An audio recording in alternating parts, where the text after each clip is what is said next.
Hi, I'm Judy Shaw. Joining me today is Denise Morrison, President and CEO of Campbell Soup Company. Denise, thanks for joining me. How are you? Great. Good. So you just rang the closing bell, and you are here to celebrate. Tell me why you're here. National Soup Month and the launch of Well Yes, our new clean label soup from Campbell's. Oh, well, I see we have some soups here, and I love tomato soup, so I'm going to go ahead and give it a try. Oh, wonderful. And looks very, very yummy.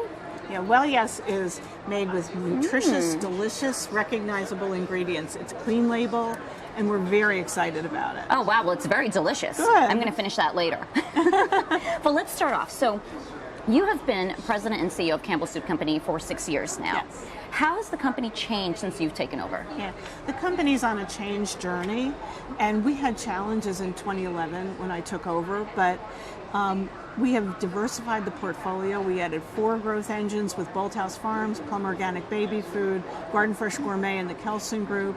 We've established our company purpose, real food that matters for life's moments, and that has really inspired our people to create products like Well Yes. It's gotten us into fresh and organic food with these acquisitions, so we've been able to diversify the portfolio.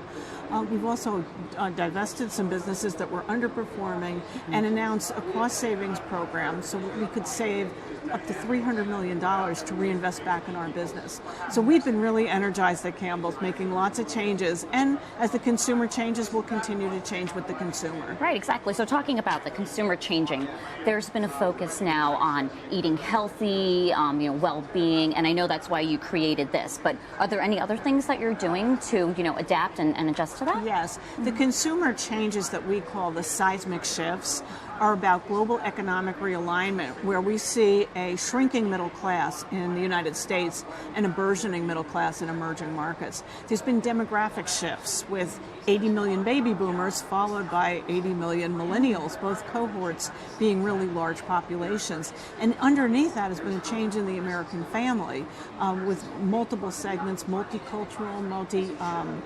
multi-generational, single households. So that's all changed the way people eat.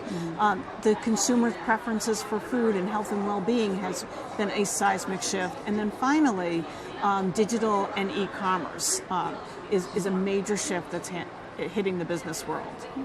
So you're seeing more food companies now, they're investing in startups and in venture funds. Is Campbell's doing anything in that space? Yeah, we have multiple new models of innovation. In addition to our internal breakthrough innovation teams, we have been working with Acre Venture Partners, which is a $125 million venture fund, in response to the fact that we observed since 2010, over 400 startups have received $8 billion in funding. Wow. So there's a lot of disruption going on in food, and Acre gives us a window into some of the entrepreneurs that are out there and some of the ideas. It's independent, it's independently managed, but we believe that it's an important part of our innovation strategy.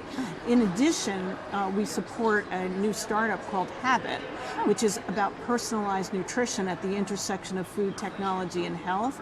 In fact, Habit just announced today that they're partnering with Fitbit, and we believe that personalized nutrition is a wave of the future. That's great. Well, Fitbit's another listed company, so yes. Sounds like a great partnership.